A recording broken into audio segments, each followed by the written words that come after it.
Grand Valley.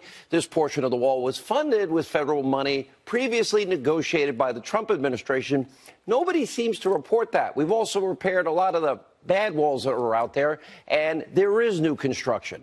Now, meanwhile, this garbage deal that I've been telling you about out of Washington, which allocates a measly additional $1.375 billion for wall construction, well, that has not yet been signed by the president. As a matter of fact, nobody in the White House has seen any language in the bill. None. So let's be frank. It's not nearly enough money. Washington lawmakers, the swamp creatures, they have once again let we, the people, the American people, down.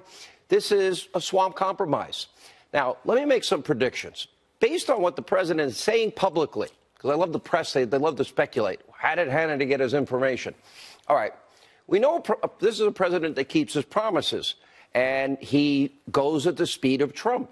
And if you watch every speech, if you actually listen to Donald Trump's words, you know, especially you people in the hate Trump media, you psychos, he telegraphs, he's saying exactly what he's planning to do. You're too stupid to listen. Watch this. So much crime comes in through our southern border. Illegal immigration provides a lucrative cash flow, to put it mildly lucrative, to some of the most dangerous criminal organizations on the planet. These deadly cartels flood our cities with narcotics that kill thousands of our citizens, ruin families.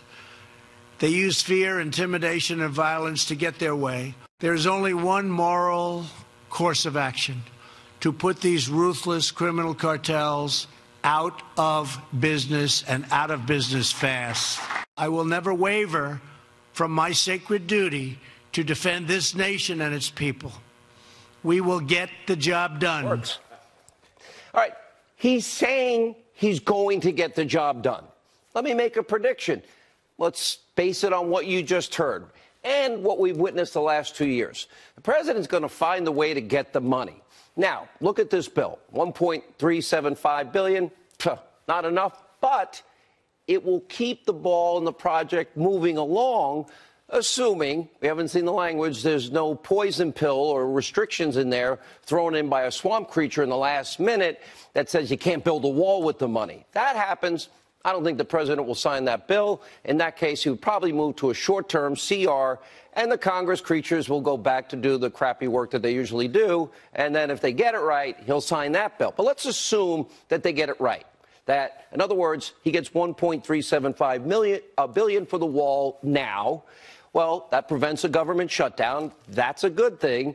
But in order to meet our borders and our security needs, the president has stated publicly, not just to Sean Hannity, that he will also tap into hundreds of millions, at least $900 million, but I'm told the number is much higher, other discretionary funds that he can direct that money directly to the wall, which then brings us to $2 or $3 billion, again, in the interim.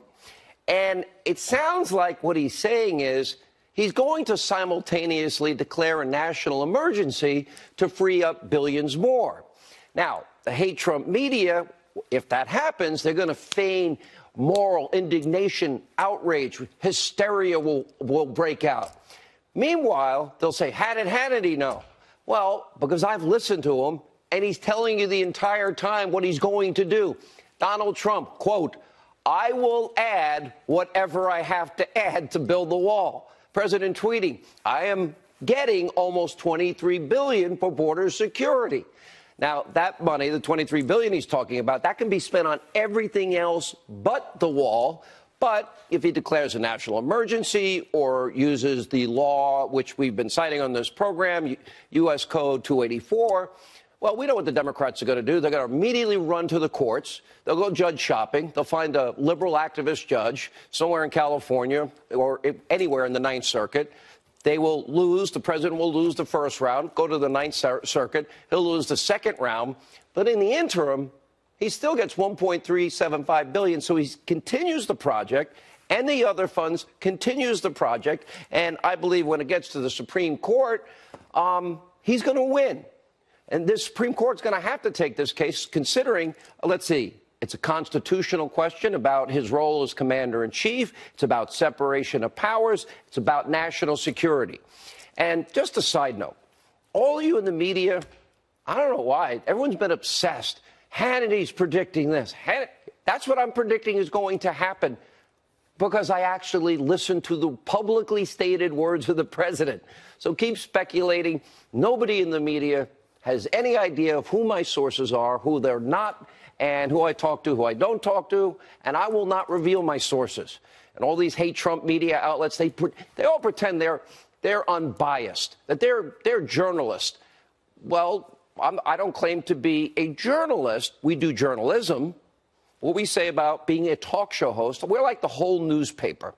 Now, we do straight news when there's a war, straight news on weather, straight news on important, incidences that are happening, like Ferguson when that was happening, or Baltimore.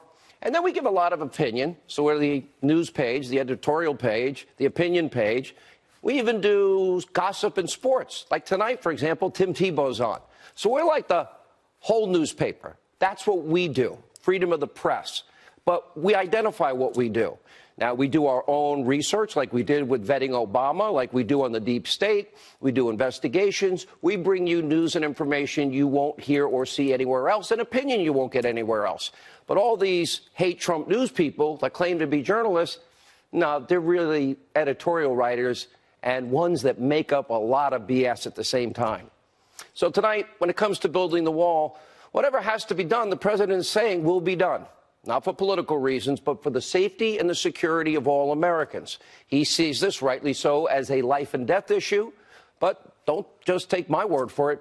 Maybe some of the people on these fake news channels, maybe they should start speaking to angel moms and dads. Maybe a woman like Maureen Maloney, her son Matthew, killed by a drunk driving illegal immigrant from Ecuador. You got that, Senator Menendez? He was upset that illegal immigrants could actually be classified as criminals if they get caught drunk driving. And yesterday, Maloney urged President Trump to hold strong in this fight for the border wall. Now, sadly, she is among thousands of our fellow Americans whose lives have been ripped apart, permanent separation by violent criminals because we have open borders that have entered this country illegally. In the past 2 years alone, ICE arresting illegal immigrants who are accused or convicted of 4,000 murder, homicide charges, carnage from illegal drugs. 90% of the heroin crossing that southern border is even worse. Every single week, 300 Americans are dying from heroin overdoses, almost all of which trafficked across that border. Now, that's why Americans are overwhelmingly backing up the president and his plan to secure the border. Brand new Fox polls, 66% of Americans approve of the president's efforts. You Republicans in the House and Senate, you may just want to follow his lead. Good politics. According to Gallup, the president's overall poll numbers are up a whopping 7 points since the government shutdown. He hit his highest number, 52%, on the Rasmussen poll. Earlier this week, he filled an arena in El Paso, Texas. Look at that.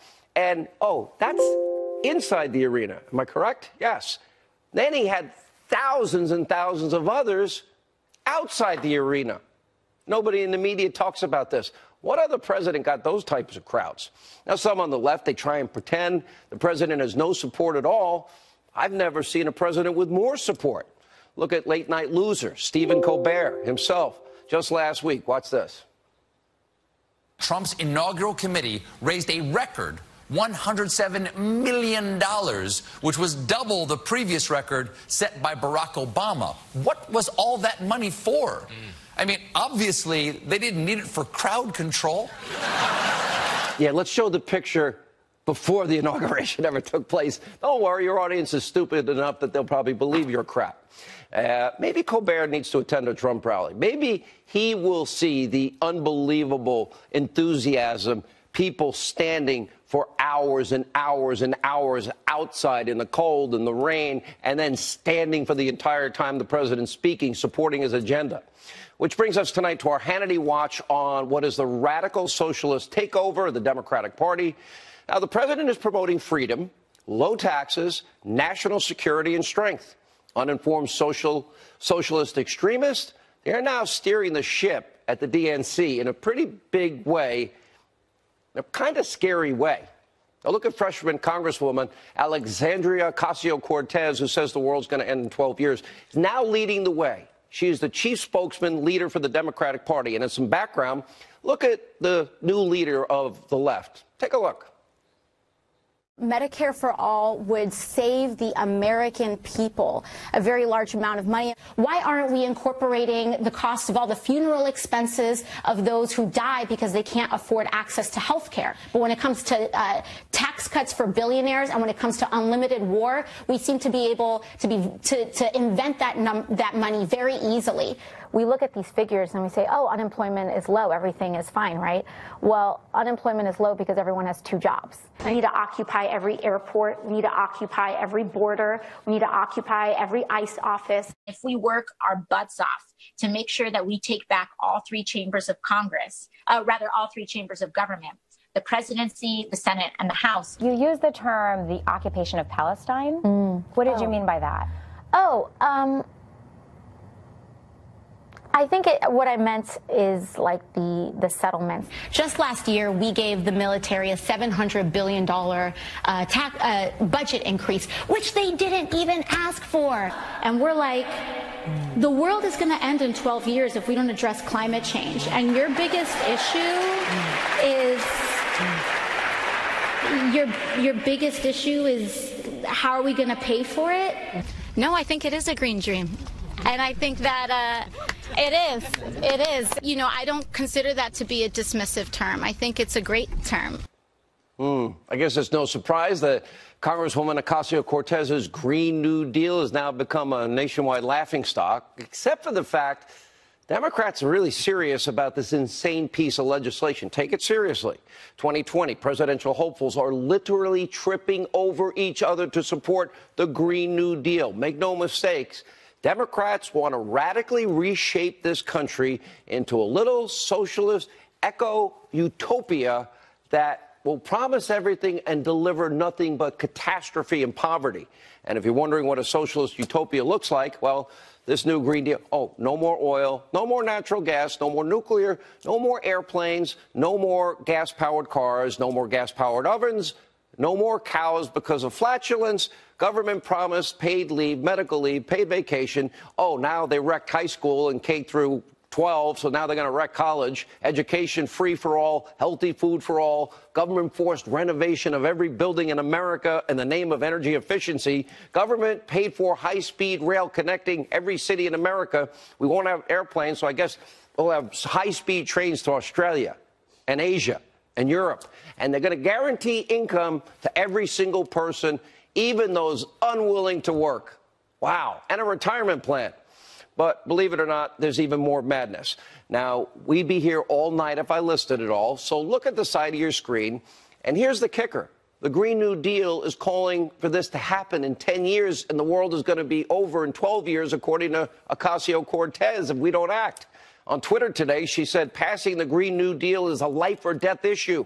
Well, in a way, she's right, because if this ever happens in this country, the American dream that has created more wealth, more prosperity than any other country on the face of this earth, it's over. Government will take over every single industry, the healthcare industry, no private healthcare, the energy industry. They will give you that cradle to grave, womb to tomb promise. They'll tell you what car you can drive, where you can travel, what you can eat, and even how you cook it.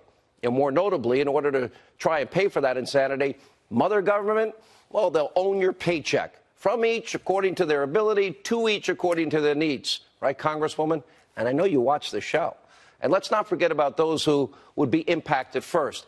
Airlines, 700,000 employees, goodbye. Over 10 million people owe their jobs to oil and the gas industry. See ya. Millions more serve in roles related to those 2 major industries. Promoting this stupid deal, Democrats, they're actively calling for tens of millions of Americans to lose high-paying jobs, and it's only going to get bigger. We have 2 pipelines on the line, and we opened Anwar.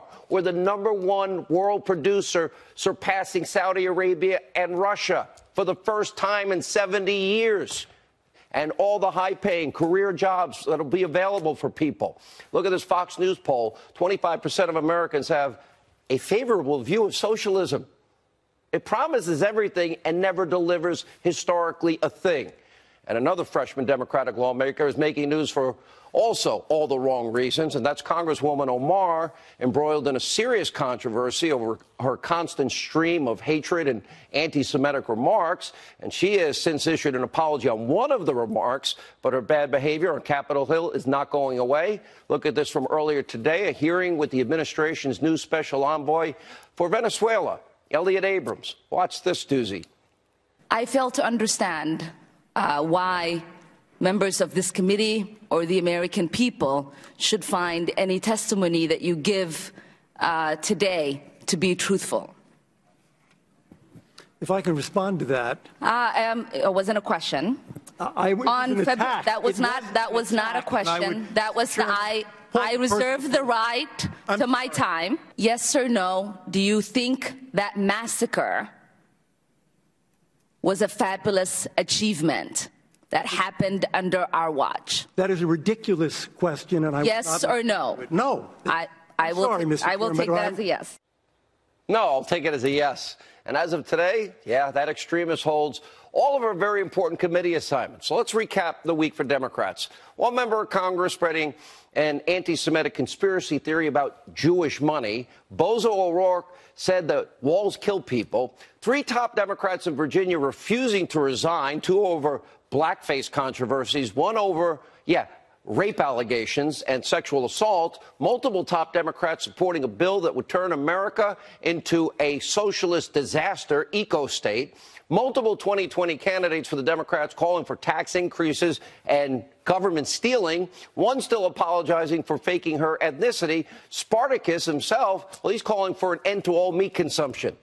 What a week to think the race is just getting started. Well, full coverage on all of this later. First, we turn Hannity watch on the deep state. Now, while we sound the alarm, Democrats are suspiciously silent on the increasing evidence of corruption, abuse of power inside the FBI and the Justice Department, like the alleged quid pro quo agreement between the FBI, the Clinton State Department. We have new documents obtained by Judicial Watch. The top FBI brass, including Lisa Page, who was, well, with Peter Strzok, they're scrambling in the run-up to the 2016 election about evidence of an offer from a Clinton ally, ex-State Department official Patrick Kennedy, to have the Bureau reduce the classification that they found on Anthony Weiner's laptop. A Clinton email in exchange will boost FBI personnel abroad, but just change the classification so she doesn't have to go to jail. We'll have a report coming up later in the show, but first, joining us now to our top story, former acting ICE director, Fox News contributor Thomas Homan, and Freedom Caucus chairman Mark Meadows. Congressman Meadows, I just listened to the president publicly, and I hear a guy saying, okay, if it's clean, the 1375, and I can use it for the wall, I'll take it. I'm going to use this extra money, anywhere between $900 million and maybe billions, and I'm going to declare a national emergency, and people don't seem to want to listen to him. Well, they better start listening to him. This is a president who has performed over and over and over again. He's moved the embassy to Jerusalem. He's brought back jobs from China to America. The economy is roaring. We've got a number of people that were hostages brought home. Every time they say he won't do it, he does do it. He's going to do it this time. I'm confident of that. If he passes this bill to make sure that the government stays open, so be it. But I believe that he will take executive action to make sure he gets the dollars that he needs to make sure that that wall gets built. If he does that, do you agree with me? In the interim, while now, part of the wall is being built right now. Some is being repaired right now with previously allocated money. So, assuming, let's say he signs this deal, other people have been nervous about it. To me, he's using it to buy time, predicting the legal arguments the left will make. I think he ultimately wins if the Supreme Court does its job and follows the law and the Constitution. And in the interim, the wall project keeps getting built. What's bad about that?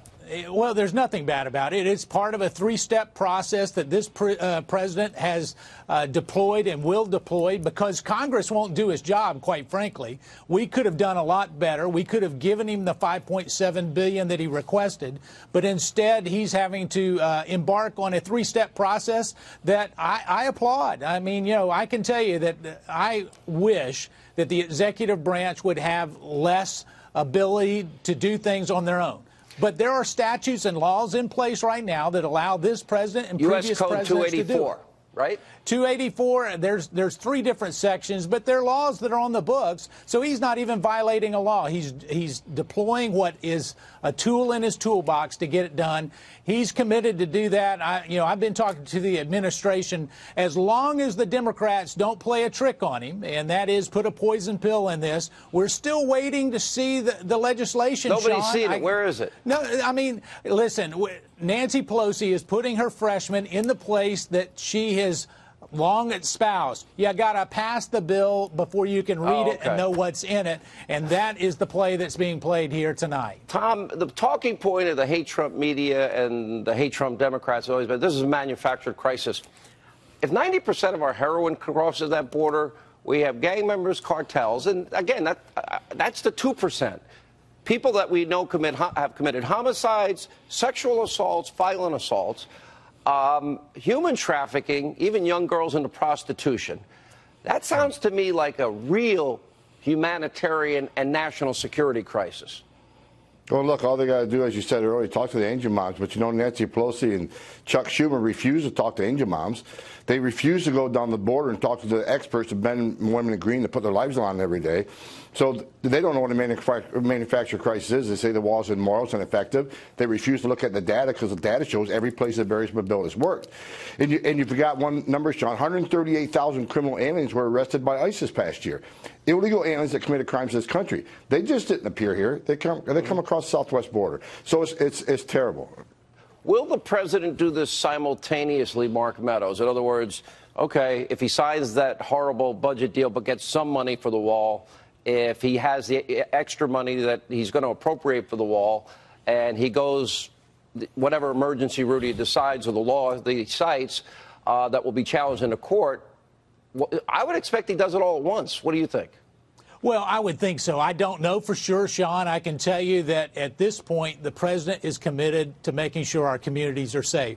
And he's also committed to making people like Tom in his previous career be the ones that are in control of the border, not drug cartels. It's a dangerous place. He's committed to do it. I've not seen him so resolved on any one issue since he's come into office. And he has a 2-year track record for doing that. Tom, last word, he has a 2-year track record of keeping his word. Yeah, look, you know, I don't like this deal. I've said it from day one until I see the writing. Look, we have a surge at the border, and they want to take beds away from ICE. Even the agreement says 42,000 beds. They got 49,000 till now. And to get to that 42,000 number, they got to go 7,000 below that number, which gets them at 35,000. That's a bad message to send to Central America. Come, we're going to detain a lot less of you. All right, thank you both for being with us. A lot of breaking news tonight. Mitch McConnell moves ahead with Ocasio-Cortez. Let's have a vote on the Green New Deal on the Senate floor. Tim Tebow is in the House. We'll talk about his latest project. And our villain of the day, truly disturbing. New details about one of the worst killers in American history. Trace Gallagher joins us.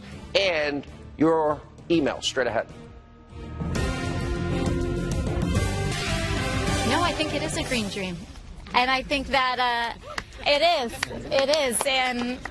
And I think that that all great American programs, everything from the Great Society to the New Deal, started with a vision for our future. And I don't think that, I don't consider that to be a dismissive term. I think it's a great term. All right, Alexandria Ocasio-Cortez announcing her Green New Deal. I think we're up to about 100 Democrats that support her. Breaking tonight, the Senate Majority Leader Mitch McConnell invoked Rule 14 on the Green New Deal to bring it right to the Senate floor. Brilliant move. Good job, Mitch McConnell. Joining us now, Fox News contributor Tammy Bruce, America First, Action Senior Advisor Sean Spicer. Let's get them all on record. Nancy needs to bring it up in the House, bring it up in the Senate. I want to know who supports banning airplanes and redoing every building in America and free everything and nationalizing industry. You know, what's interesting is that the Democrats thought that they were just going to roll with this as they had been, as this idea. I did a column a few weeks ago saying there was really no substance to it yet. It really didn't even really exist.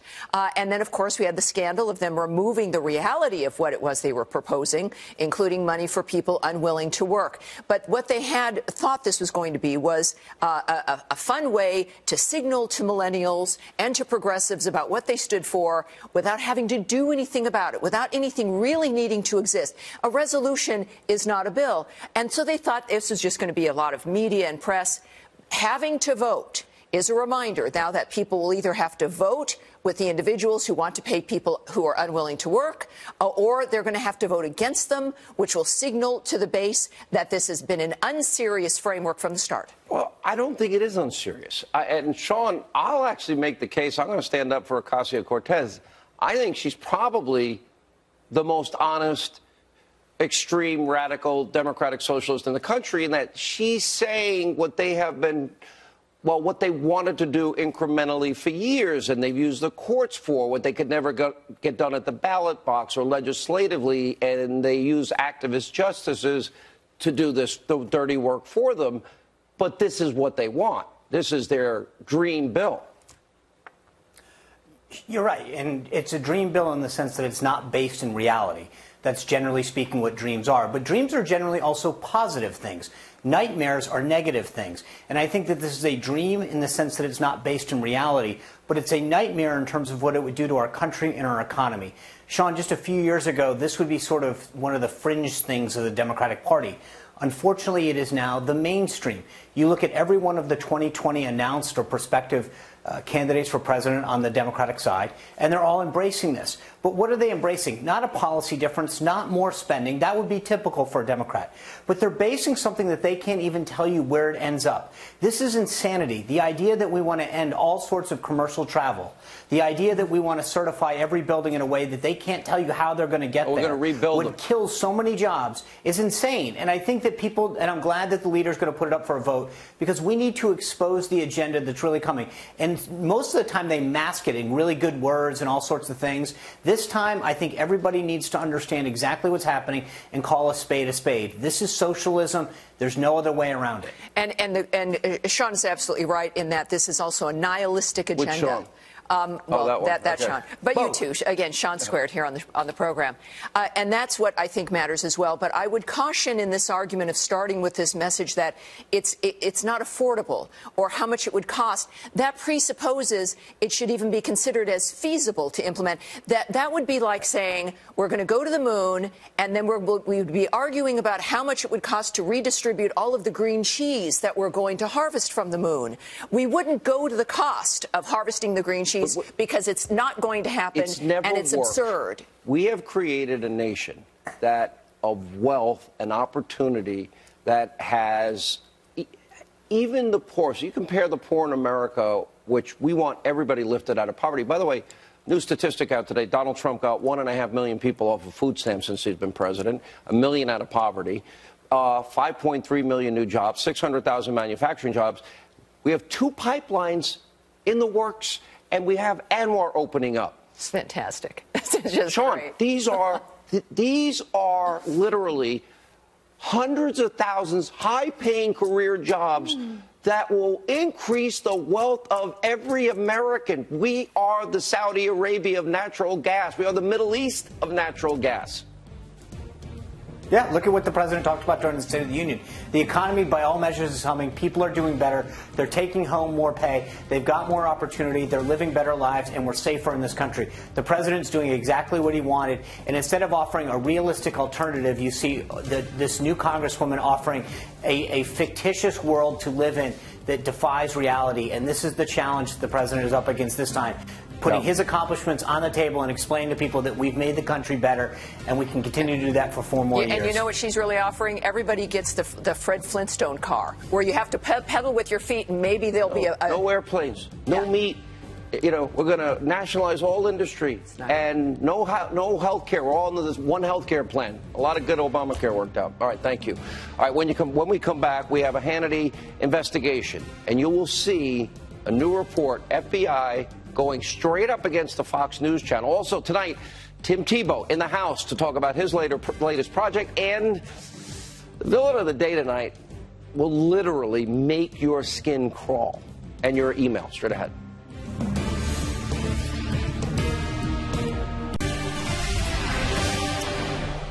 All right, and new news developing tonight. Hannity watch on the deep state. We've got more corruption evidence inside the FBI, according to new documents uncovered by Judicial Watch. The FBI brass scrambled to respond to Fox News inquiries about talks of an alleged quid pro quo over Clinton emails in the run-up to the 2016 election. Now, despite this mounting evidence of a politicized FBI that wasn't doing his job and gone a witch hunt against Trump and protecting Hillary, the media continues to obsess over what? Mueller investigation, which, by the way, is seeing a darker and darker cloud hanging over its credibility. Now, just listen to former Trump attorney John Dowd. What does he have? What's the result? What's the conclusion? Decline. There's no basis. There's no exposure. It's been a terrible waste of time. What's worse is, let's get on the other side of this, how it all happened. This is one of the greatest frauds this country's ever seen. And I'm just shocked that Bob Mueller didn't call it that way and say I'm being used.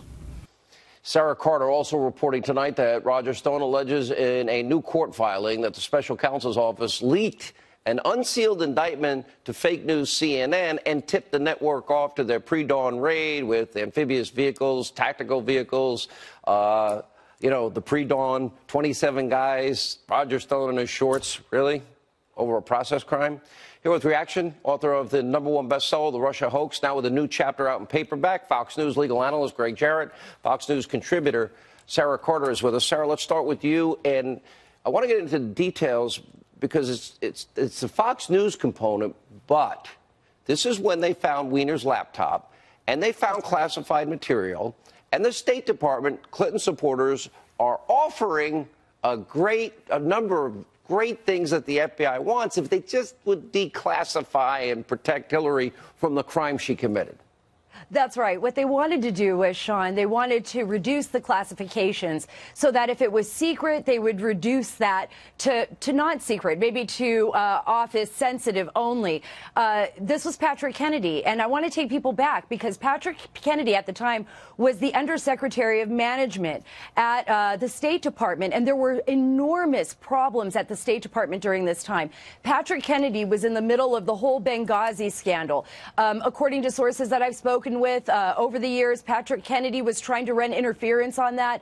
And this was the reason he was so nervous about these classified emails, because he knew and he suspected that there were emails regarding Benghazi within Clinton's server that would expose what was going on. So he tried to run interference. He goes to the FBI. He says, look, I can give your agents, posts overseas in Iraq, in other areas throughout the world, if we could just work something out. They did not. According to the FBI and according to the information that we have that's been made available, the FBI did not do what Patrick Kennedy suggested. There were 10 pages of email exchanges that Judicial Watch did obtain, and you could see that they were scrambling because Fox News was asking very serious, very poignant questions they were that afraid. The FBI was afraid. Yeah, the FBI was terrified, and so was the State Department. I heard I'm really not liked by these guys we talk about a lot. You're going to get the pre-dawn raid before me, though. Greg Jarrett, this is a lot like the exoneration without investigation. This is a lot like Bill Clinton wanting to meet with the Nuclear Authority and Uranium One, meets with Putin, triple his pay, $145 million back, CFIUS, and the Russian dossier she paid for. Sure. A lot of Russia collusion here. What's amazing is the FBI has it in writing that they were being, quote-unquote, pressured with a, quote-unquote, quid pro quo. That has a crime. That has a special legal meaning. A quid pro quo is a corrupt act, an exchange of benefits for a public official Alan act. Dershowitz, though, says last night, well, it didn't happen. That's not a defense. It's not a defense if I shoot a gun and my bullet misses my intended target. It's attempted murder. If I try to bribe an officer and he rejects it, it's an attempted bribe. It's not only that, it's attempted obstruction of justice and a violation of several public corruption laws. I feel. And what did the FBI do? Nothing. My prediction is now things are going to move more quickly, and there are going to be criminal referrals and indictments on FISA, lying to Congress, and these issues. It's now happening. I agree. 100%. It's all going to happen. That's exactly. The people happen. at the FBI who chose to hide this and take no action because it was Hillary Clinton and Barack Obama, they ought to be held accountable. Because if Trump did this, there would be a TAC team raid at that individual's home. All right, we are going to stay on it. We will not stop. When we come back, one-on-one, Tim Tebow, about to make big news. Stay tuned for that. Our villain of the day tonight, you won't believe what this guy's up to, and your mail, straight ahead. All right, Tim Tebow, known for many things. Heisman Trophy winner, professional football, now professional baseball player, devout Christian. Well, you can now add movie producer to the list. Tim Tebow, executive producer of Run the Race, inspirational film about two brothers trying to find their way. And in the process, they get closer to God. Oh, this isn't a public school. We can talk about God. Amazing. Now, the film is in theaters nationwide February 22nd. Here's a quick clip of the film's trailer. I'm going to get that scholarship. I'm going to get us out of here. I don't want to end up like Dad. Hey, you guys mind if I join you? Yeah, that's my appetite. We're family. We're family. You're a drunk who left us after our mom died.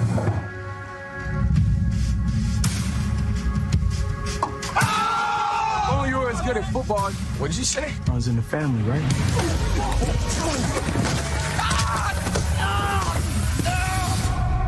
So this the end of our football season? Chance of scholarship for this boy. By the way, the movie's not the only big news from Tim Tebow. Recently engaged in... Wait a minute. Yes. Right. That's the best news right now. All right, that's the best. And she was competitive with... former Miss Universe. Yeah, former Miss Universe. Okay. All the girls around here like swooning over, Tim Tebow because you're here. It's great to see you again. Thanks, brother. So good to see you. Here's what I like about you more than anything. You talk about your faith, and while you took, I think you even paid a price for it in a sense that, oh, it's too controversial for some teams. You never back down. And then here you are playing football, and you're like, I'm going to go play baseball. And you do so successfully. That's hard to do when you're flying in private jets and now you're back in a bus. Yeah, that's probably not the most fun part about it.